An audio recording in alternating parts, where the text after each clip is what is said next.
자, 시작하겠습니다. 그 용어의 정의에 나와 있는 거 좀 잠깐 보고 넘어갈게요. 그 먼저 지적소관청하고 나왔잖아요. 그럼 아까 제가 지적소관청이라는 것은 시장, 군수, 구청장 이렇게 하면 된다 그랬죠. 근데 거기 읽어보면 되게 많이 복잡하게 써 있습니다. 그렇게 할 필요 없어요. 지적소관청 개념을 자세하게 설명낼 일은 없거든요. 아까 말했죠. 시험범위에서 벗어나 있다. 그러니까 이제 문장에서 주어로 거의 대부분의 지적법 문장의 주어는 지적소관청이 거의 90%입니다. 그때 소관청을 시장, 군수, 구청장에다 그냥 이해하고 읽으시면 의미 파악하는데 아무 지장 없으니까 그렇게 하시면 되고, 그다음 토지 표시 6가지다 말했고, 토지 이동 필지 이게 아까 자세히 설명해 드렸잖아요. 넘겨보시면 이제 토지의 등록이라 해서요. 토지 등록 그래가지고 토지의 등록 단위가 이제 필지입니다. 아까 필지가 무엇인가요? 라고 했을 때 단위라고 했잖아요. 자, 그러면 여러분 그 필지라는 게 크기나 모양이랑 관계가 있겠습니까? 없을 것 같습니까? 맞아요. 없어요. 이게 한 평짜리 한 필지가 있을 수가 있어요. 10만 평짜리 한 필지도 있을 수가 있습니다. 이게 근데 이제 지금 말한 내용이 잘 안 다가온다 그러면은 이런 그 아까 말이라는 걸로 한번 예를 들어 볼게요. 비교해 볼게요. 이게 마리가 뭐예요? 동물을 세는 단위잖아요. 그죠? 그러면 우리가 말이라고 할 때는 예를 들어서 자, 고래 한 마리, 꽁치 한 마리 이렇게 말한단 말이에요. 고래는 크니까 고래 한 채 이렇게 말하진 않잖아. 그렇죠? 그러면 그렇게 말해 보면은 고래도 한 마리라고 표현하고 꽁치도 한 마리, 멸치도 한 마리라고 그래요. 그러니까 이게 말이라는 개념은 크기 모양 관계가 없구나 라는 게 이해가 되잖아요. 그죠? 필지가 그렇다 그 말이에요. 그러니까 만약에 필지 개념이 딱 안 다가온다, 그럼 제가 말한 이 말이라는 개념하고 한번 비교를 해보면 그러면 금방 이해할 수 있다라는 거지. 알겠죠? 그래서 토지가 했던 것은 정사각형 참 예쁜 땅이 있을 수 있는데 이건 모양이 뭐나 싶은 땅도 있어요. 이렇게 어차피 한 필지라고 표현하는 거지. 그래서 요거랑 비교하면 쉽게 이해할 수 있겠다. 자, 됐고요. 그래서 크기랑 모양이랑 관계가 없습니다. 이런 거. 다음에 이제 347페이지에 등록의 기본 원칙이라고 나오는데 여러분 칠판 좀 봐볼게요. 아까 제가 지적이라는 게 무엇입니까? 라고 했을 때 토지를 지적 공부에다가 등록하는 것입니다. 라고 했잖아요. 이거 가지고 우리 지금 지적법 전체 목차가 다 나온다 그랬죠. 그거 보여드렸고, 현재 하고 있는 게 제 2장 파트인데 2장 파트에서 요거하고 요걸 다루는 거예요. 토지의 등록. 그럼 이거 할 때 방금 이거 하면서 이게 필지가 뭐냐라는 개념이 나왔다라는 거죠. 그럼 아까 등록한다고 할 때 등록하는 주체가 누구입니까? 라고 제가 여기다가 쭉 썼었잖아요. 그죠? 지금 깨끗해졌지만. 근데 자, 대한민국 모든 땅들, 모든 토지가 등록되는 것은 자, 이거 누가 등록을 한다라고 했습니까? 그러니까 국가가 하긴 하는데 국가를 대표하는 누구? 장관. 그냥 우리 공시법 시간에 장관 그러면 당연히 누구를 말한다고요? 국토부 장관이다. 혹시 국토부 장관 이름도 아십니까? 관심이 많네요. 여러분 종로구청장 혹시 누군지 아세요? 시장은 압니까? 시장은? 그렇죠. 저도 지금 저는 의왕시 살고 있는데 시장 누군지도 몰라요. 자, 모든 토지를 누가 등록하느냐라고 할 때 장관이 이렇게 하고, 그 다음에 구체적으로 예를 들어서 이제 토지의 이동이 있다. 구체적인 사유인 토지의 이동이 있을 때, 그러면 토지 이동으로서 예를 들어 보세요라고 하면은 뭐 분할을 한다거나 뭐 지목 변경을 한다거나 이런 것들이란 말이에요. 그럼 이런 사유들이 있어. 즉 분할을 하고 싶어. 그러면 알아서 해주겠습니까? 해주세요라고 신청을 하면 해주겠어요. 신청을 하겠죠. 소유자가 누구한테 가가지고 장관한테 그러면 안 될 거고 소관청한테 가서. 그래서 실제로 토지 업무를 처리한 주체 있지 않습니까? 그건 소관청이에요. 지적 소관청인데 제가 줄여가지고 그냥 소관청이라고 할게요. 소관청이 주로 업무를 처리하게 됩니다. 그래서 이런 일이 있으면 소관청한테 가가지고 내 땅 정리해 주세요라고 신청을 한단 말이에요. 그럼 소관청이 그거 신청 받아가지고 정리하게 돼 있어요. 근데 만약에 이 사람이 신청을 해야 될 건데 안 해버려.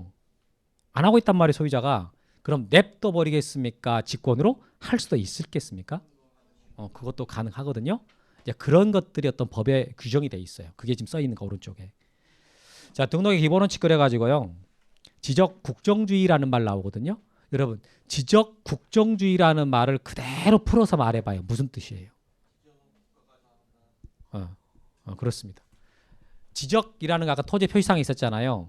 그것은 국가가 정합니다라는 거, 국정한다 그래. 국가가 정한다.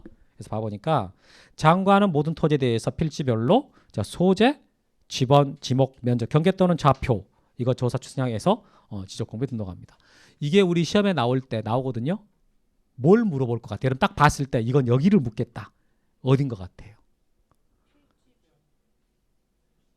장관, 모든 토지.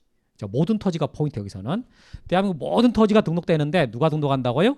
장관이. 그러니까 이 문장에서 물을 수 있는 부분은 두 군데인 거예요. 모든 토지하고 장관이라고. 알겠죠? 그럼 2번 내려와 볼까요? 직권등록주의인데 자, 지적공부에 등록하는 지번, 지목, 면적, 경계 또는 좌표는 토지 이동이 있을 때 소유자 신청을 받아서 지적소관청이 결정합니다. 끊어주고. 여기서 지금 읽었던 문장 중에 야 이제 모르는 단어가 나오지 않았죠. 그죠? 다 알고 있는 단어가 나왔어요. 그죠? 자, 토지 이동 있을 때 토지 이동 줄 쳐보시고 그 예 하나 써볼게요. 예 뭐라고 쓰면 되겠어요? 분할, 지목 변경 그런 거 하나 써봐요. 땅 주인이 그런 거 하고 싶어. 그럼 어떻게 하라고요? 소관청한테다가 신청하라 그 말이에요. 소관청이 누구를 말한다고요? 시장, 군수, 구청장. 그런데 다만 신청이 없으면 지적소관청이 직권으로 조사청량하여 결정할 수 있습니다라고 했거든. 자, 이거 신청을 안 해버렸을 때 그냥 냅둬버리는 게 아니라 소관청이 어떻게 할 수 있다고요? 직권으로 등록할 수 있다. 직권이 무슨 뜻인가요? 직권이? 직권이라는 말은 자기가 가지고 있는 권한으로 해준다는 뜻이죠. 여러분들 집에 가정일 처리할 때 직권으로 하십니까? 협의해서 하십니까? 어떻게 하십니까? 뭐 이제 그거야 자기가 어떤 이게 내 업무 분야다. 뭐 내가 하는 일이다 그러면은 당연히 직권을 하는 것이고 이게 이제 대외적으로 중요한 일이다. 그럼 협의해서 하는 거 아니에요, 그죠? 여러분 학원 오시는 것은 직권으로 하신 거예요, 협의해서 하신 거예요? 직권도 아니고 협의도 아니고 강제로 온 거예요? 가서 해라 그래가지고 온 거예요? 자격증 따오면은 뭘 해주겠다 이런 거 없어요? 자격증 따주면 뭘 사줄게 뭐 이런 거. 자, 지금 말한 거. 그래서 소유자가 원래 신청을 해가지고 하는 게 원칙이긴 한데 이제 소유자가 아무것도 안 하고 있단 말이에요. 그럼 냅둬 버리는 게 아니라 소관청이 직권으로 등록을 할 수 있겠다라는 규정을 두고 있습니다. 이런 규정을. 그래서 직권등록주의다라고 말하는 거예요. 알아듣겠죠? 오케이. 그러면 이제 아까 다시 한번 써볼까요? 여러분 토지 표시라 했는데 토지 표시는 뭐가 있다라고 했습니까? 토지 표시는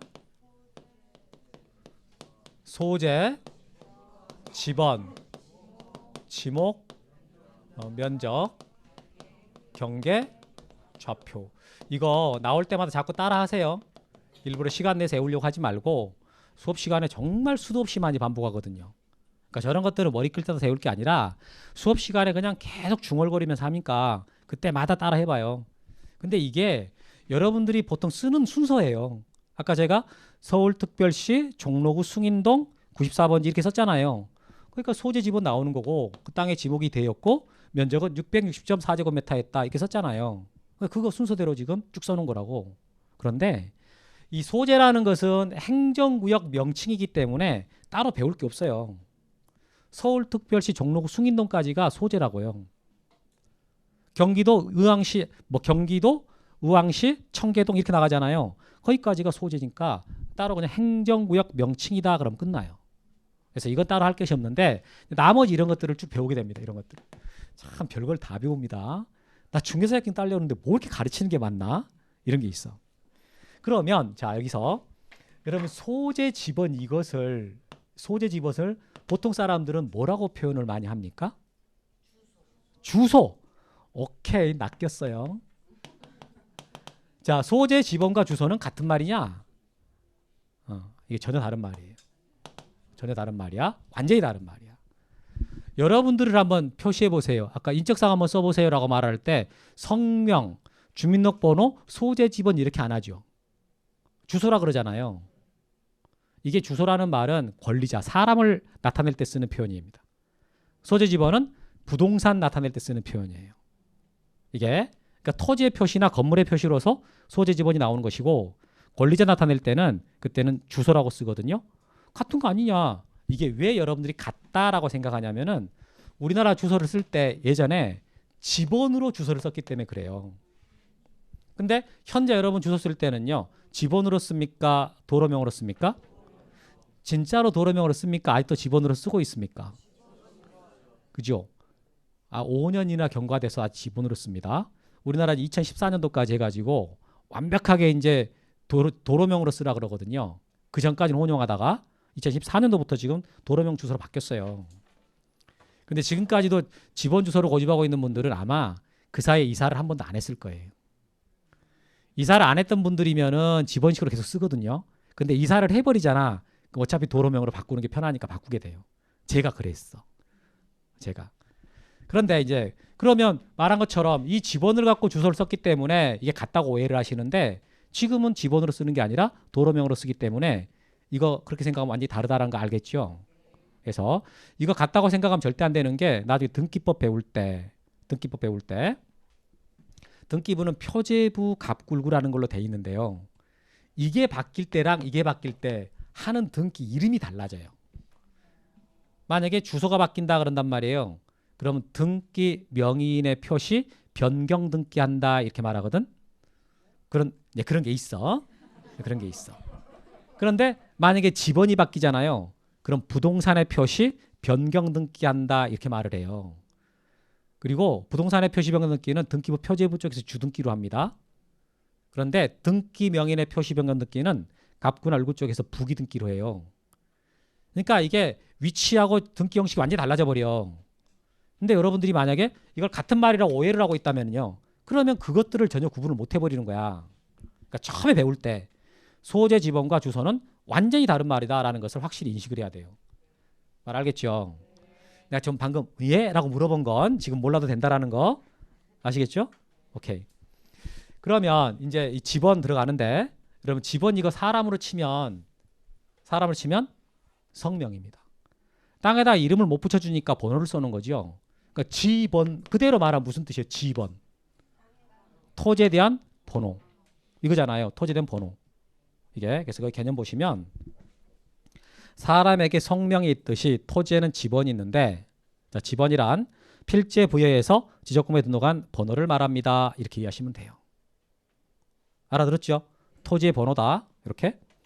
그러면 지번에 대한 우리나라 현행법 규정은 어떻게 되느냐 해가지고 밑에 4가지가 나오는데 이거 여러분 시험에 되게 여러 번 나온 내용들이거든요. 1번 봐봅시다. 자, 지번은 지적소관청이 지번 부여적별로 차례대로 부여합니다. 라고 했거든. 자, 지번은 누가 붙인다라고 돼 있습니까? 지적소관청. 그럼 숭인동 지번은 누가 붙였다라는 뜻인가요? 종로구청장이 붙였다 이런 뜻이 되는 거예요. 알아듣겠죠? 근데 여러분 자, 우리가 이름을 지을 때 그냥 마음대로 짓는 게 아니잖아요. 어떤 뭐 성명학이라 해가지고 나름 맞춰갖고 짓잖아요. 그것처럼 지번을 붙일 때요. 지번을 마음대로 붙이는 게 아니라 규칙이 있어요. 이러이러한 규칙대로 지번을 붙이세요라는 게 있거든. 지금 그거 나온 겁니다. 그럼 거기서 자, 지적소관청이 지번 부여지역별로 차례대로 붙여라라고 했는데 이 지번 부여지역이라는 게 뭐냐라는 거죠. 이게 그대로 해석해 보면은 지번을 부여하는 지역이다라는 거잖아요. 이렇게 말하면 의미가 전달이 안 돼요. 합격은 끝이 아니라 시작이죠. 공인중개사는 인맥이 정말 중요하거든요. 진짜 인맥을 쌓고 싶다면 에듀윌에서 시작하세요.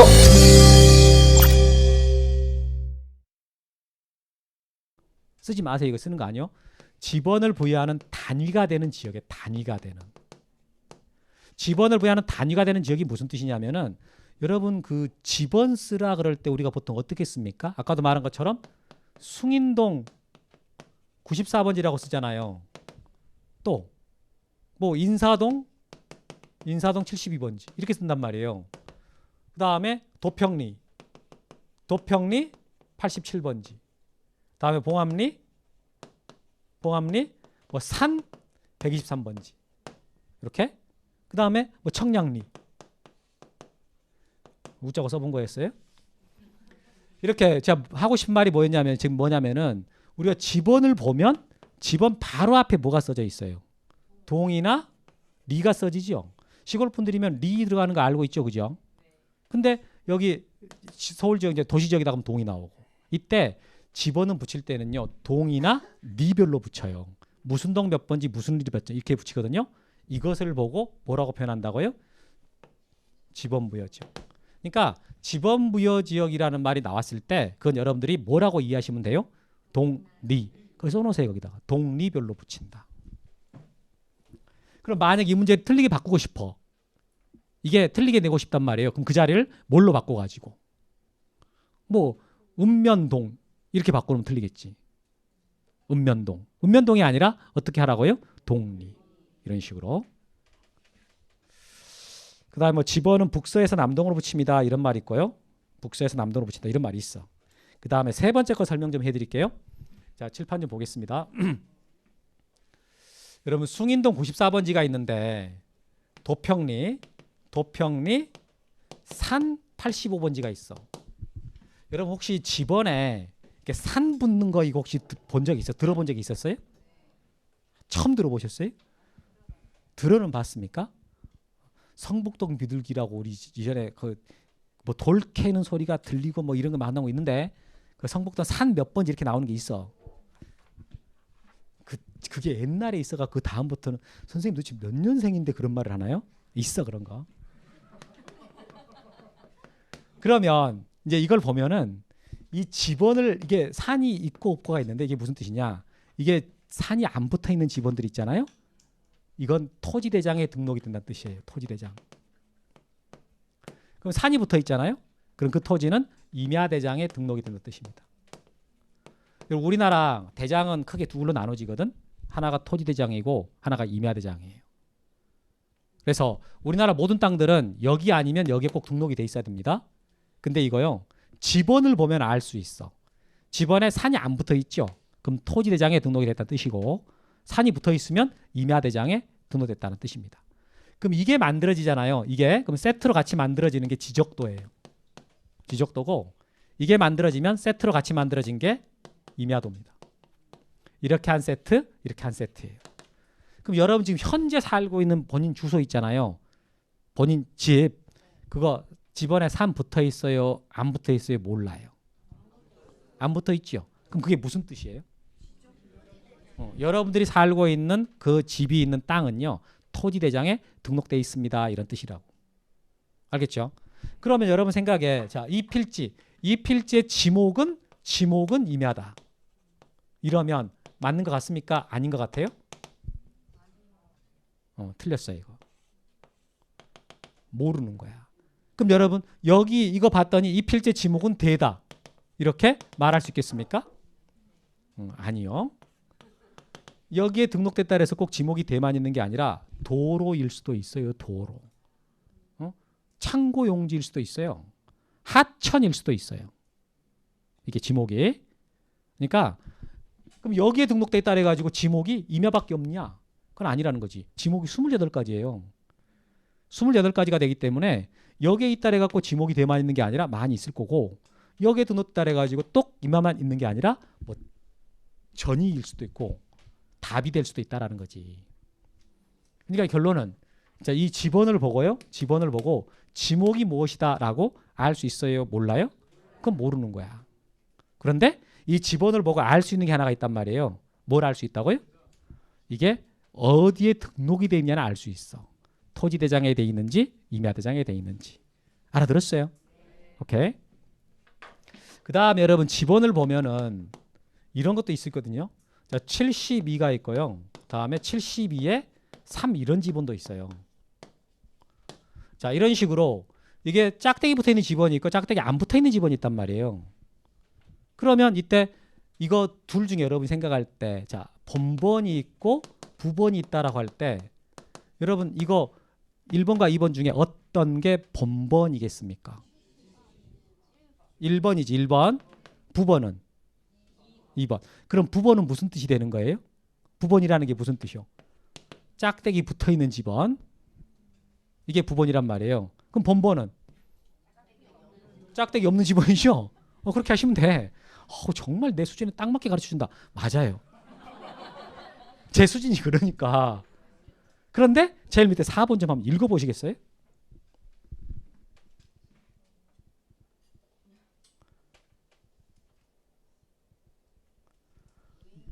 읽어봤어요. 지금 거기 읽어보면은 제가 지금 설명한 거랑 맞아요? 아닌 것 같은데? 자, 칠판 보세요. 방금 여러분들이 읽었던 게 뭐라고 써 있었냐면은 칠판 보세요. 집어는 번번과 부번으로 구성이 되는데 번번과 부번은 짝대기로 표시하고 읽을 때 의라고 읽습니다. 이렇게 돼 있었거든. 그렇죠? 그러면 번번이라는 말은 이렇게 짝대기 붙어있는 집원 중에서 앞부분을 번번이라고 하고 있단 말이에요. 그 뒷부분을 부번이라고 그랬잖아. 그러죠? 방금 읽었을 때 그랬잖아요.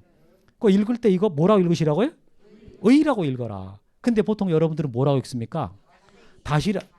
짝대기라고 읽는다고요? 다시라고 읽지 않아요? 근데 앞으로는 다시라고 읽지 말고 어떻게 읽으라고요? 왜 다시라고 읽으면 안 되는 겁니까? 그렇지, 다시 할 것 같으니까 그러잖아. 다시 하면 큰일이요. 올해 한 번은 끝내야지, 내년에. 그래서 다시라고 읽으면 안 돼요. 의라고 읽는다. 의라고. 자, 정리. 번번이라는 개념은 두 가지가 있다라는 거지. 번번이라는 개념은 짝대기 안 붙어 있는 집원, 이걸 번번이라고 말할 때가 있고, 그 다음에 짝대기 붙어 있는 것 중에서 앞부분. 번번의 개념 두 가지예요. 부번도 마찬가지야. 부번도 짝대기 붙어 있는 집은 전체, 이게 부번일 때가 있고, 이 붙어 있는 것 중에 뒷부분, 이게 부번일 때가 있어. 말 알겠잖아요? 그럼 이걸 어떻게 구분하냐? 그냥 어떨 때 이걸 말하고 이걸 말하는지 어떻게 하느냐? 그것은 뛰어난 여러분들의 국어적 감각으로 판단하는 수밖에 없다고. 그럼 여러분들은 그거, 선생님 나는 국어적 감각이 안 뛰어난데 그럼 어떻게 합니까? 뛰어나요. 여러분들 기본적으로 원어민들이기 때문에 충분히 다 지금 국어 사용한 지 몇 년 됐어요. 미국 갔다가 최근에 들어왔습니까? 그러니까 엄청 오래 썼잖아 국어. 그러니까 충분히 구분해요. 그것들은. 그래서 여기 정도 이 네 가지. 근데 말했지만 여러분 이 네 가지가 우리 시험에 잘 나온다고요? 4번에 이거 의라고 읽는다 이런 것도 시험에 나올 것 같아요? 여러 번 나왔습니다. 무시하지 마세요. 이걸 다시라고 읽는다 그렇게 문제를 내지는 않아. 그러나 의라고 읽는다? 문제 지금 기출문제 중에서 좀 오래되긴 했지만 본번과 부번으로 구성이 되는데 부번은 짝대기 또는 의로 표시한다. 맞아요, 틀려요? 제가 지금 여러분 배우고 다 가르치고 문제 낸 겁니다.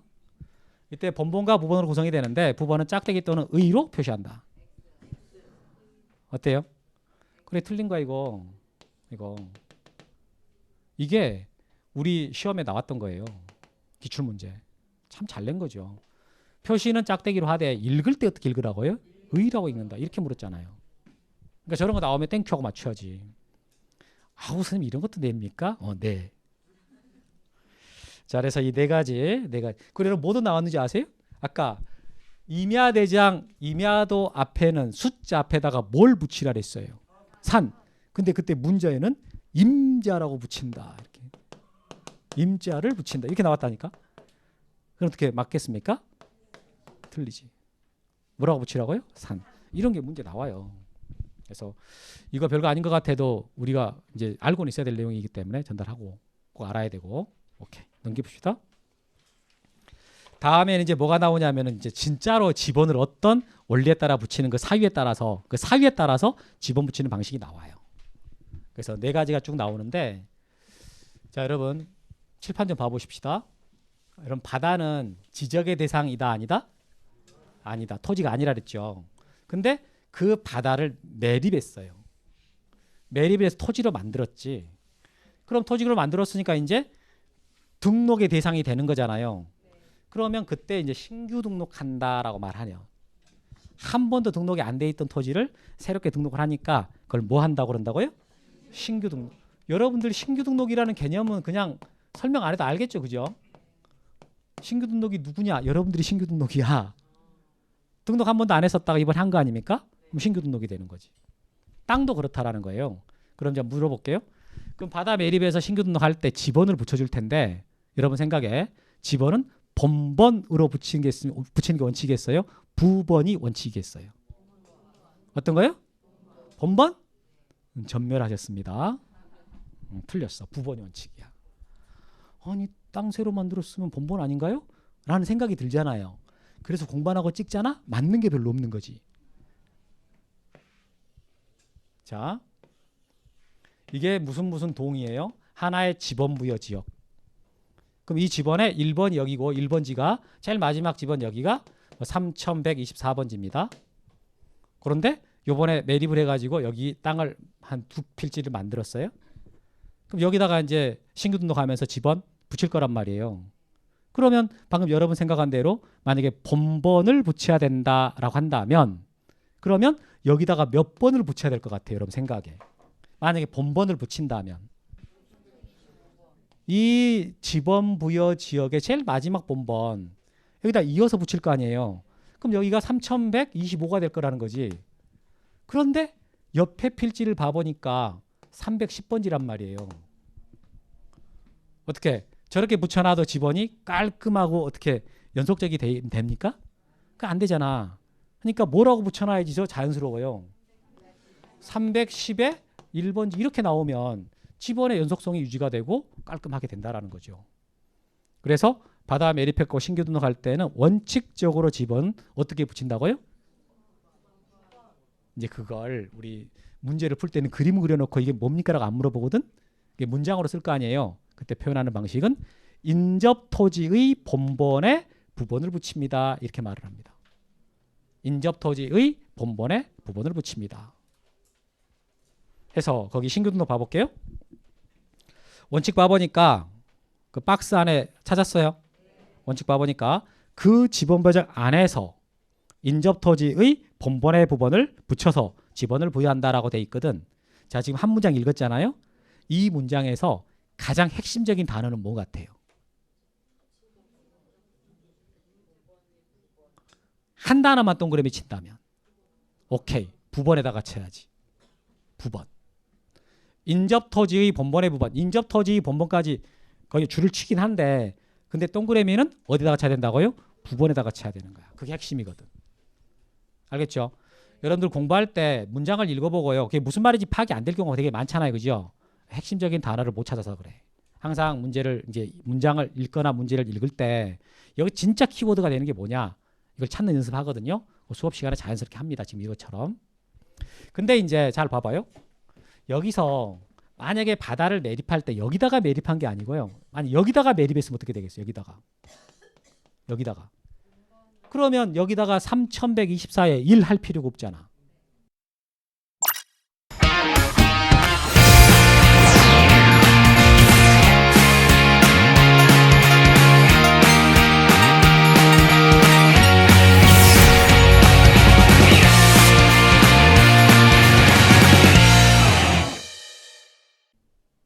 그쵸? 그럼 여기는 그냥 어떻게 쓰면 돼요? 3125라고 쓰면 될 거 아니에요. 이런 땅을 뭐라고 표현하는가? 그 지번 부여 지역의 최종 지번 토지에 인접해 있을 때. 최종 지번 토지에 인접돼 있을 때. 그럴 때는 본번으로 붙인다 이렇게 나가는 거예요. 오케이? 그 다음에 또 하나. 여러분 우리나라 섬들 이렇게 무인도들 조그만 것들 되게 많거든요. 이 무인도 이거 토지예요? 토지가 아니에요? 여러분 무인도 사람도 안 사나? 조금 하거든? 이거 토지이다 아니다? 토지죠. 어떤 게 토지라 그랬습니까? 바닷물에 잠기지 않는 모든 부분. 그럼 이거 자 등록이 안 돼 있었는데 이번에 등록하려고 그래요? 그럼 이거 이제 어떻게? 본번이겠어요? 부번이겠어요? 그래 부번으로 붙이기가 인접 토지가 어떤 데가 애매하잖아요.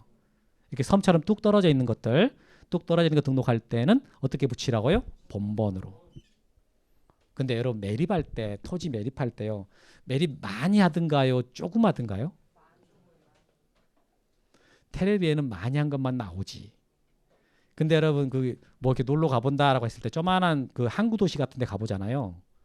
큰 대형 큰 데 말고 항구 도시 같은 강원도도 마찬가지고 여기 전라도 경상도 마찬가지고 항구 도시 조만한 데 가보잖아요. 동네 어구 같은 데.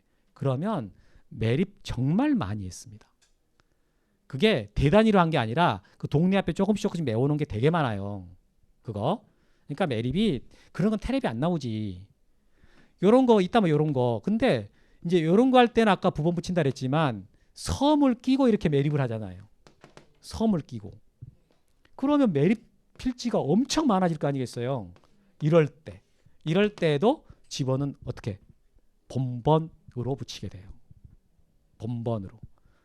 여러분 영종도 같은 거 지금 대표적인 그런 거 아니에요. 그럼 막 섬 몇 개를 다 연결시켜 놔버렸잖아. 그래서 봐보시면 예배 봐볼게요. 다음에 해당하는 경우에는 그 지번 부여 지역의 최종 본번에 다음 순번부터 본번으로 하여 순차적으로 지번 붙여주세요라고 했거든. 자, 지금 읽었던 문장에서 제일 핵심적인 단어다라고 동그라미 한번 쳐봐요. 어디다 치면 되겠어요? 최종 본번에 다음 순번부터 본번으로라고 했잖아요. 거기 줄 쳐보시고 그 중에 제일 핵심적인 단어는 끝에 있는 본번이지. 끝에 있는 본번. 그러니까 원칙이 부번이고 예배가 뭐라고요? 본번이다. 그럼 세 가지가 밑에 나오는데 1번. 자, 대상 토지가 당의 지역 간의 최종 지번 토지에 인접돼 있다라는 말이 있어요? 확인했어요? 그거 아까 이 그림에서 어떤 땅을 말하는지 기억나세요? 요거. 최종 지번 토지에 인접돼 있다. 요거 말하는 거고. 다음에 2번에 나와 있는 거. 자, 대상 토지 이미 등록 토지와 멀리 떨어져 있다라는 말 나왔어요? 그럼 뭐 말하겠어요? 섬. 써놓으면 되겠지. 섬. 그다음에 3번 대상 토지가 여러 필지다라는 말이 있나요? 여러 필지? 그게 이제 매립 많이 한 거. 이런 거 생각하면 되지. 근데 여러분 이런 거 지금 배우면서 무슨 생각하세요? 내가 도대체 이런 걸 왜 배우나? 여러분 집어는 누가 붙인다 그랬습니까?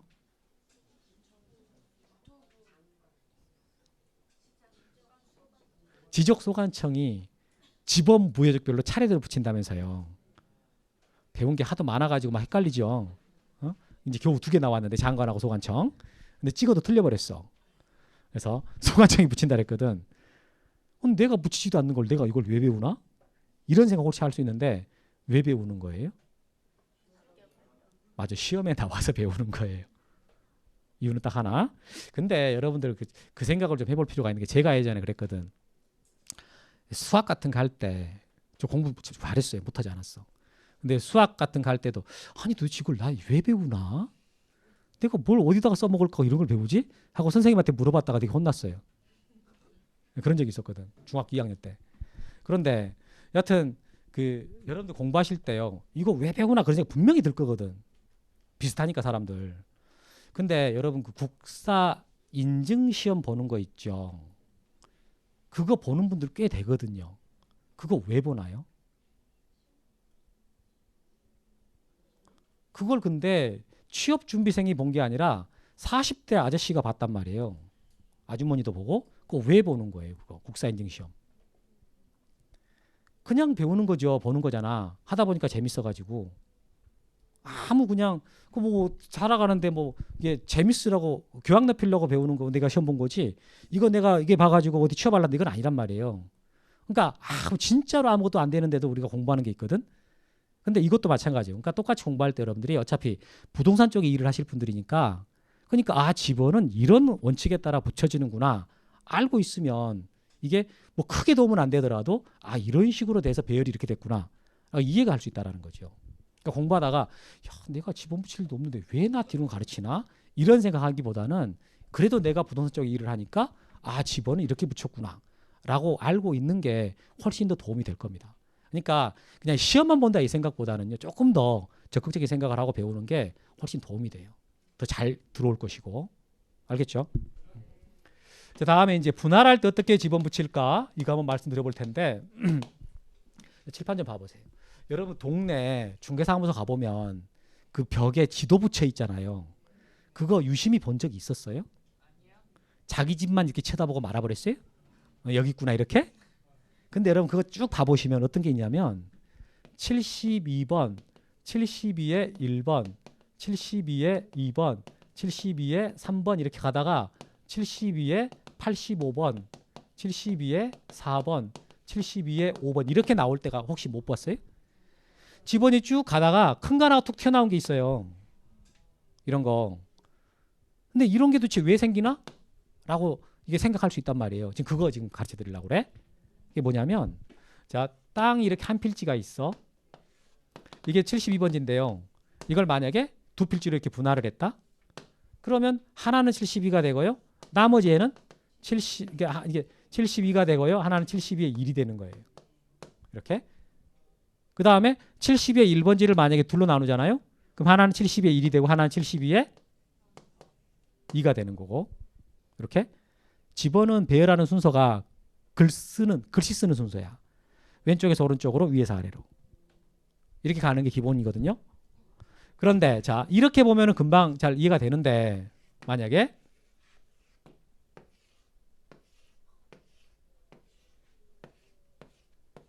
이게 72번이고요. 이게 72의 1번, 72의 2번, 72의 3번 이렇게 쭉 붙어가지고 제일 마지막에 72의 84번이에요. 이런 식으로 돼 있었는데 요번에 72의 3번지를 둘로 나눈다 라고 했을 때 그때 하나는 70의 3번지가 되고 하나가 이게 뭐가 써지냐라는 거죠. 이게 70의 4라고 써버리면 안 되겠죠. 이미 있을 거잖아. 70의 4는. 그때 어떻게 붙여야 된다고요? 여기다가 이어가지고 72에 85라고 쓰는 거예요. 이런 식으로. 그럼 이걸 이제 이런 식으로 숫자로 지금까지 시험에 나온 적은 한 번도 없었어. 이게 그럼 뭐라고 문장에 써 있느냐? 그걸 알아야 될 거잖아요. 그래서 분할할 때는요. 한 필지는요. 분할되기 전에 집어넣을 사용을 해요. 그러니까 72를 분할을 했을 때 72번을 계속 사용한다 그 말이에요. 근데 나머지 어떻게 하냐? 나머지는 어떻게 하냐라고 우리 법에 규정되냐면은 본번에 최종 부번 다음 순번으로 부번을 붙인다. 이렇게 나와요. 좀 복잡해 보이죠? 그러면 이 문장에다가 지금 이걸 한번 대입시켜 보면은 여기서 본번이 지금 몇 번인가요? 본번이 72죠. 최종 부번이 몇 번이었어요? 최종 부번이 84였죠. 다음 순번으로 부번을 붙이라 했으니까 85가 되는 거죠. 그러니까 72에 85가 됩니다. 이렇게 되는 거지. 알아들었죠? 그럼 여러분 이거 문장을 이렇게 이 문구를 시험에서 나오면 어떻게 외워서 맞춰야 될 텐데 잘 외워질 것 같아요? 그렇게 처음부터 안 된다 그러지 말고 하게 해드려. 그럼 이거 중에서 제일 핵심적인 단어에다가 한번 동그라미 쳐봐라 그러면은요. 이 부번하고 이 부번에다가 치면 돼. 그래서 분할할 때 나머지 필지 집원 어떻게 붙입니까? 라고 할 때 부번에 부번을 붙입니다. 이렇게 하시면 돼. 부번. 이렇게. 그래서 거기 볼게요. 원칙은 분할 후에 필지 중 1필지 집원은 분할 전 집원으로 하고 나머지 필지 집원은 본번에 최종 부번 다음 순번으로 부번 붙입니다라고 돼 있잖아요. 자, 그 문장에서 제일 핵심적인 단어 두 개 동그라미 쳐봐요. 그럼 뭐라고요? 부번. 그럼 이 문장을 틀리게 내고 싶어? 뭐라고 바꾸겠어요? 그래, 본번 쓰는 거지. 부번 그 자리에다가 본번 쓰면 틀리는 거예요. 그렇게 바꾼다라는 거죠. 오케이? 그런데 하나 이런 것도 있어. 이게 지금 72번지거든요. 72번지인데 건물이 여기 있어. 건물이. 근데 이번에 72번지 있는 건물 이 필지를 반으로 나눠. 그럼 제가 아까 말한 것처럼 좀 전에 말한 것처럼 집어는 글씨 쓰는 방향으로 간다 그랬잖아요. 그럼 얘가 72가 되고 얘는 70에 1이 되거든. 원칙대로 간다면. 근데 이렇게 만약에 했다. 그랬을 때 문제가 좀 생기겠죠. 이 건물과 관련되어 있는 건축물 대장이나 건물 등기부가 종전에 다 몇 번지로 돼 있는데 72번지로 돼 있는데 분할했더니 싹 다 고치게 생겼잖아요. 그럼 고치지 않고 할 수 있는 방법을 찾아봐야 되겠지. 어떻게 하면 여기다가 72를 붙여버리고 여기다가 부번을 붙여주면 그러면 이거 하나도 손 안 봐도 되거든. 이해됐어요? 이렇게 건물이 있는 필지가 분할이 될 때는요. 이 건물이 있는 필지를 분할되기 전의 지번으로 붙여주는 거예요. 당연히 그렇게 해주겠어요. 소유자가 해달라고 신청을 해야 그렇게 해주겠어요. 당연히 해줍니다. 그 정도는 해줘. 그 정도는. 그래서 거기 보세요. 예외 봐요. 주거나 사무실 등의 건축물이 있는 필지에 대해서는 분할 전 지번을 우선해서 붙여야 됩니다. 라는 말이 나오거든. 자, 지금 읽은 문장에서 제일 핵심적인 단어 2개. 뭐가 무엇입니까? 건축물 오케이. 하나 더. 우선하여. 우선하여라는 말이 있잖아요. 그 우선하여라는 말은 당연히. 신청 안 해도 당연히 그렇게 해줘라. 이런 뜻이 되는 거예요. 오케이? 나중에 여러분 문제 풀 때 어떻게 풀면 되냐면 분할이 나왔는데 건축물이라는 말이 나오잖아요. 그러면 그냥 우선하여라는 말만 찾으면 돼. 분할, 건축물, 우선하여라는 문장이 그 단어가 나왔거든. 그럼 100% 옳은 지문이야 그건. 그 단어 3개 써놓고 틀리게 못 바꾼단 말이에요. 오케이? 네, 됐어요. 그럼 합병. 여기까지 하고 쉴게요. 밑에까지 4번까지. 자, 칠판 보세요. 이런 땅이 지금 2필지거든. 2필지를 합병을 해요. 그럼 몇 필지가 되겠습니까? 1필지가 되죠. 자, 3필지를 합병합니다. 몇 필지가 되겠습니까? 1필지. 4필지를 합병합니다. 1필지. 합병을 하고 나면 항상 1필지가 돼요. 합병이라는 말 자체가 이게 1필지로 합하여 등록하는 것이란 뜻이거든요. 그러면 자, 이게 지금 4필지가 됐으니까 이 4필지에 지번이 있었고 그거 이후에 1필지가 되니까 이 1필지의 지번을 뭘로 할 거냐 라고 할 때 아무거나 골랐으면 안 되고요. 이 합병 대상이 됐던 그 지번들 있잖아요. 그 중에 하나 골랐어야 되는 거야. 아무거나 쓰면 안 되고. 그 중에 어떤 걸로 쓸까? 자, 72번, 73번, 74번, 75번 4개가 있어요. 이 중에 하나 써야 되거든. 자, 몇 번으로 쓰면 좋겠어요? 72번. 이걸 뭐라고 표현합니까? 선순위 지번이라고 표현하는 거예요. 선순위. 합병 대상 지번 중에서 어떤 지번으로 하라고요? 선순위. 선순위 지번으로 한다. 이렇게 말을 합니다. 그런데 칠판 봐보세요. 여기가 72에 1번지가 있고요. 74에 3번지가 있어요. 그러면 이게 지금 본번이 몇 개가 있어요? 본번이. 그러니까 짝대기 안 붙어 있는 걸 여기서 말하는 거야. 여기서 말한 본번은. 아니, 짝대기 안 붙어 있는 지번을 말한다고. 지번은 4개인데 제가 본번이 몇 개냐고 물어봤잖아요. 이때 말한 본번이라는 것은 짝대기 안 붙어 있는 거 말하는 거라고. 이 2개 안 붙어 있으니까 본번이 2개라고요.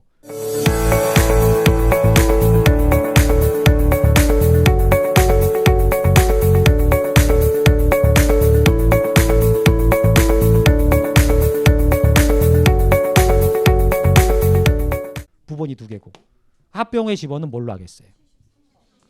본번 중에서 선순위로 합니다. 본번 부번 섞여 있을 때는 본번 중에서 선순위. 그러니까 몇 번이 되겠어요? 73번이 되는 거예요. 오케이? 근데 여러분 이 땅 소유자예요. 소유자 4명은 이 4필지 땅 소유자는요. 다 같아야 될까요? 달라도 될까요? 같아야 돼요. 이게 소유자가 다른 상태에서는 분할이 합병이 안 돼요. 선생님 우리 동네 그거 하던데 나 봤는데. 그것은 여러분들 결과만 본 거고요. 여기가 원래 땅 주인이 달랐다 하더라도 만약에 합병을 하고 싶잖아요. 그럼 먼저 소유자부터 같아져야 돼. 근데 그건 여러분들이 못 봤던 거지. 드러나지 않았으니까. 그래서 소유자가 일단 다 똑같이 A라고 칠게요. 4필지 다 A야. 근데 여기에 건물이 있어. 건물이 여기에 있어요. 74에 3번지에. 자, 합병을 했습니다. 그럼 합병의 2필지 지번은 몇 번이 될까요? 74에 3이라고 말하면 안 돼요. 이 소유자가 나 이 필지의 지번으로 합병 후 지번을 해주세요라고 신청해야 돼. 이거 신청 안 해버리잖아요. 신청 안 해버리면은 그냥 소관청은요 원칙대로 갑니다. 본번 중에서 선순위로 가버려. 그러니까 이건 분할하고 차이점이야. 분할이 아까 건축물 있을 때는 건축물 있는 필지의 지번을 합병 전에 지번으로 당연히 붙였잖아요. 근데 얘는 어떻게 하라고요? 신청해야 돼. 그 말이 거기 나와요. 원칙 합병 대상 지번 중 선순위 지번을 그 지번으로 하되 본번 오래된 지번이 있을 때에는 본번 중에 선순위로 한다. 동그라미 2개 한번 쳐봐요. 어디에다 치면 돼? 선순위하고 본번 중 선순위. 어떻게 알아들었습니까? 오케이. 4번 들어가면 4번. 아 참 그 밑에 해야지. 예외. 소유자가 합병전 필지에 이런 건축물이 있어서 건축물 위치한 집원을 합병호 집원으로 신청할 때에는 그 집원을 합병호 집원으로 붙여주세요라고 했네요. 자, 이 문장에서 동그라미 2개 한번 친다면은 어디예요? 건축물하고 신청 이렇게 치는 거지. 나중에 문장 읽을 때 어떻게 읽으면 된다고요? 합병 건축물 신청한 때 이렇게 읽으면 돼. 그럼 이 단어 3개 나왔잖아? 그럼 맞는 거예요. 선생님 나는 그 단어 3개 써놓고 한번 틀리게 만들어 보고 싶은데요. 그게 안 돼. 안 되니까 그냥 이 단어 3개 외우면 돼요. 알겠죠? 오케이. 다음에 4번 할 텐데 여러분 그 우리 주변에 뉴타운이 어디가 있어요? 왕십 뉴타운인 장이 뉴타운? 왕십 여기서 가까운 데가 왕십리 뉴타운 여기 있는 거 아니에요? 그죠? 그럼 여러분 왕십리 뉴타운이 지역이 되게 넓습니까? 은평 뉴타운은 되게 넓잖아요. 그죠? 그 왕십 뉴타운이라 할게요. 그러면 거기가 왕십리동인가요? 왕십리동? 아무도 안 계세요. 거기 사신 분들? 그럼 장이동? 그러면 이게 자 왕십리동이라고 해봐. 왕십리동. 왕십리동에서 왕십 뉴타운은 여기예요. 왕십 뉴타운. 그럼 뉴타운이 만들어지기 전에 거기도 필지들이 다 있었지. 쬐끔쬐끔하게. 다 있었을 거 아니에요. 쬐끔한 필지들이. 근데 이제 뉴타운 만들어지면서 완전히 바뀌게 됐을 거라고. 그러면 여기 여러분 뉴타운 만들 때 어떻게 그냥 필지를 종전의 필지대로 쓰는 건 아니겠고 당연히 새로 만들 거 아니겠습니까?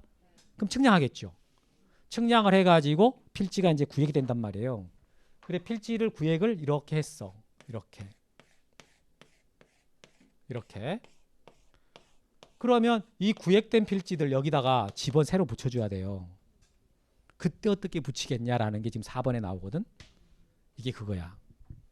그럼 여기 칠판 좀 봐봐요. 그럼 이게 사업 지역에 지금 들어가기 전에도 이게 왕십리는 성동구인가요? 그럼 성동구청에서 다 이거 등록해놨을 거란 말이에요. 그쵸? 다 등록해놨을 텐데 여기에 왕십리동, 자 왕십리동 뭐 23번지, 23의 2번지, 24의 5번지, 26번지, 27번지, 28의 3번지 이런 식으로 이런 필지들이 지금 여기에 들어간 거예요. 그럼 이런 필지들이 이렇게 쭉 들어갔단 말이에요. 그러면 여기다가 필지를 다 구획을 하고 새로 만들었을 때 이제 지번 붙여주잖아요. 그럴 때 예전에 썼던 이 지번들 중에서 이걸 다 무시해버린 게 아니라 이 지번들 중에서 본번만 추리는 거. 본번만. 짝짝이 안 붙은 거. 그게 요거 하고요.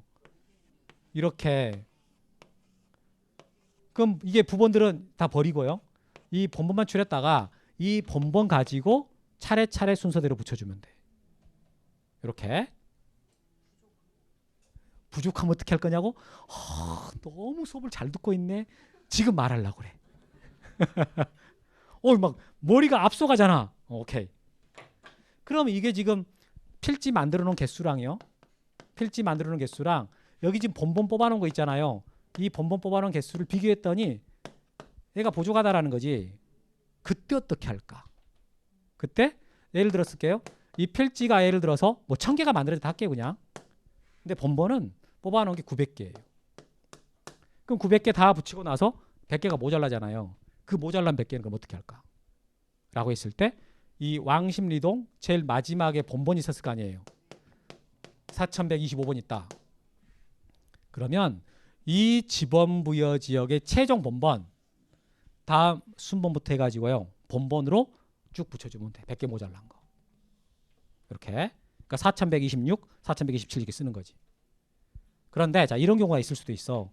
예를 들어서 필지가 1000개가 만들어졌는데 본번은 예를 들어 50개를 뽑았다. 이렇게. 그럼 50개 붙인 다음에 950개를 여기다 이어서 붙일 수도 있겠지만은 그런 모양이 별로 안 이쁠 거잖아요. 그럼 모양 좀 이쁘게 해보려면 어떻게 하면 되나? 1000개의 필지를요. 50개의 블록으로 만들어주는 거지. 그럼 한 블럭당 필지가 몇 개가 들어가면 돼요? 20개. 무슨 말인지 감이 안 와요? 이게 지금 1000개의 필지라고 하고 이 1000개 필지 이렇게 블럭으로 만들라고. 이게 하나의 블럭, 하나의 블럭, 하나의 블럭 이렇게. 그러니까 이 블럭이 몇 개가 지금 필지가 들어간다고요? 20개. 20개. 그럼 이게 50개 블럭이 지금 만들어져 있는 거야. 그럼 이 블럭마다 아까 본본 하나 있었잖아. 이거 뽑아놓은 본본 있잖아. 이건 23번 블럭이 되는 거지. 얘는 26번 블럭이 되는 거고 얘는 27번 블럭이 되고 이렇게 본본을 하나씩 붙인 다음에 여기다가 싹 부본을 써버리면 되죠. 23의 1, 23의 2, 23의 3. 여기도 마찬가지 26의 1, 26의 2, 26의 3 이런 식으로 쓰면 된다고. 알아들었어요? 오케이. 그럼 여러분들이 지금 여러분 중에는 분명히 뉴타운 사신 분이 있어. 응? 있다고. 저게 지금 어디에서 붙이는 방식이냐면 강남 개발할 때 1기 신도시, 2기 신도시, 3기 신도시 있잖아요. 다 지금 이 방법으로 들어가는 거예요. 제가 평촌에서 살았었는데 평촌도 1기 신도시잖아요. 그러면 거기 집원 붙일 때도 이렇게 붙인 거야. 근데 제가 살았던 그 집에 집원을 생각해보면 부본이었단 말이에요. 그럼 부본이었다라는 것은 거기 필지 어떻게 붙였단 소리예요? 본본이 모자라가지고 블록식으로 붙였다는 소리가 되지. 근데 이제 뭐 본본이 있던데요? 이 본본이 있었다라는 것은 어떻게? 집원이 본본이 충분해가지고 본본 갖고 붙였다는 뜻이 되는 거고. 알아듣겠죠? 자 봅시다 거기. 자 근데 참 아까 여기서 하나 이 개발하려면은 당연히 꼭 측량을 해야 되는데 반드시 측량하거든요. 이때 하는 측량을 보고요. 지적 확정 측량이라고 그래. 개발 지역에서 하는 측량 이걸 뭐라고 한다고요? 지적 확정 측량. 아니 거기 지적 확정 측량 써 있죠. 가로 안에 도시개발 사업 지역이다라고 나오거든요. 자 1번 원칙 보니까 지적 확정 측량을 실시한 지역의 각 필지의 지번 새로 부여할 경우에는 다음의 지번을 제외한 본본으로 부여합니다라는 있는데 다른 말 필요 없고 본본으로 부여한다라는 말 있잖아요. 거기 본본 동그라미. 그 본본을 우리가 해석을 해보면 어떤 본본이다라고 해석할 수 있겠습니까? 종전에 있던 지번 중에 본본이다 그 말이에요. 종전 지번 중에 본본이다. 아까 여기 써놓은 거 여기 쭉 써놓은 지번들 중에서 뭐라고요? 본본이다 이런 뜻이라고. 오케이? 근데 뭐 제외한다 해갖고 1, 2 나오잖아. 그럼 무시해도 돼. 무시하고 자, 바로 예외 내려올게요. 자 부여할 수 있는 종전 지번의 수가 새로 부여할 지번의 수보다 적은 때에는이라는 말 있잖아요. 이게 무슨 말이냐 거기. 그게 무슨 말이라고요? 요거란다. 요거. 필지가 본본보다 더 많다. 이제 본본이 모자란다. 이런 뜻이거든. 그때 보니까 1번에 거기 블럭 단위 동그라미 치고 하나의 본본을 부여한 후에 필지별로 부본을 붙인다. 이제 이 말 이해되잖아요. 그죠? 그다음 두 번째 거. 그 지역의 최종 본본 다음 순본부터 본본으로 하여 차례대로 지번 붙여주세요라고 했거든. 이 말 아까 어디서 나오지 않았어요? 이거 나왔던 것 같은데 아까 시작할 때 여기서 나왔죠. 여기서 이거 할 때 아까 원칙은 부보지지만 예외 본본 붙이는 세 가지 있었잖아요. 그때 이 표현이 나와요. 그 지번 부여 지역의 최종 본본 다음 순본부터 본본으로 붙입니다. 이렇게. 오케이? 여기까지만. 밑에 준용하는 경우는 일단 안 할게요. 시험에 잘 나오긴 한데 지금 이거 용어가 아직 전달도 안 됐으니까 지금 여기까지 할 것은 아니고 자 이렇게 해서 여러분 야 땅에다가 지번은 이런 식으로 붙이는구나 라는 걸 제가 말해드린 거거든요. 소감 알아들었습니까? 알아듣지도 못했습니까? 알아는 들었어요? 그러면 기억이 날 것 같아요? 택도 없을 것 같아요? 가봐야 알겠습니까? 네, 여러분 지금 제가 말해드렸던 거 시험에 다 나오는 것들인데 잊어버려도 상관없어요.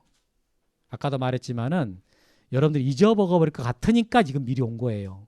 한 번 듣고 다 할 것 같으면 미리 올 이유가 없잖아요. 그리고 그러면 다음 순환 때 제가 여러분들한테 자 바다 매립했습니다. 신규 등록합니다. 본본 연칙이에요? 부본 연칙이라고 물어볼 거거든요. 다음 순환 똑같이 물어볼 거야. 그럼 여러분 뭐라고 답할 것 같아요? 90%가 본본이라고 답합니다. 뭐가 맞는 건데요? 부본이 원칙이에요? 본본이 원칙이에요? 벌써 헷갈립니까? 인접토지 본본의 부본이라 그랬잖아요. 부본이 원칙이라니까. 아까 이거 310의 1번지 그거 예배가 본본이에요 라고 자세히 말씀드렸었잖아. 여러분들은 아 그렇구나 거기 까딱까딱 했거든 전부 다. 그랬어도 두달제 얘기를 또 물어볼 때는 다 본본이라 그래요. 잊어버린 거지 그 사이에. 세 번째 물어보면은요 그럼 70%가 부본이라 그래요. 그 네 번째 하면 예오지고. 그러니까 절대 이게 여러분 한 번 들었고 책에다 줄쳐놨다 해가지고 공부되는 거 아니에요. 절대 착각하시면 안 되고 여러분들이 책에 줄쳐놨으니까 혼자 하면 되지 않느냐? 택도 없는 소리야. 여기 앉아 계시면서 각인을 시켜든 각인을. 이렇게 된다 이렇게 된다. 그러면서 여러분들이 이게 도움받아 새기는 것이지 혼자 새긴다? 그러니까 어떤 분이 있냐면은요. 이게 이제 책에다가 이제 1월 달에 기본서 나올 거 아니에요? 그럼 거기다가 줄을 쳤어요. 그럼 이제 줄 쳤고 어디가 중요한지 아니까 혼자 가서 공부를 한다. 라고 나가는 분들이 있어요. 절대 그러지 마세요. 왜냐하면 혼자 가서 공부를 그만큼 안 하거든. 절대 안 해요. 학원에 와서 앉아있기 때문에 공부가 되는 거라고. 그리고 여러분들은 저의 목소리를 들어야 마음도 진정이 돼요. 그리고 제가 맨날 하는 말이 있어. 책의 완성은 선생님의 목소리예요. 아무리 좋은 책을 여러분들이 사서 보잖아요. 그거 그 책의 저자가 의도하는 만큼 공부 절대 안 돼. 그걸 강의를 하면서 책에 줄쳐지고 동그라미 쳐드려야 그래야 그 책에가 이제 정말 생명이 들어가는 거거든요. 그러니까 뭐 좋은 책 사서 보면 되는 거 아니냐. 강의 듣는 게 훨 낫습니다. 훨. 그러니까 지금처럼 이렇게 초롱초롱한 눈빛으로 이렇게 앉아 계시면 훌륭하게 내년에 졸업할 수 있어. 아시겠어요? 쉬었다 하겠습니다. 그런데 말입니다. 에듀윌에선 이 모든 혜택의 유료 회원 수강료를 돌려받을 수도 있다는 사실 알고 계셨습니까? 진짜 10만 원을 주더라고요. 한 달에 100만 원 버는 친구도 봤어요. 이게 진짜 대박이라니까요. 네, 친구 추천을 하시고 친구가 유료 회원가입을 하게 된다면 10만 원을 입금해드리고 있습니다. 친구만 추천해도 10만 원을 입금해주는 에듀윌 친구 추천 이벤트. 참으로 놀라운데요. 그리고 이 모든 혜택들을 많은 수강생들이 동행해 주길 진심으로 부탁드립니다.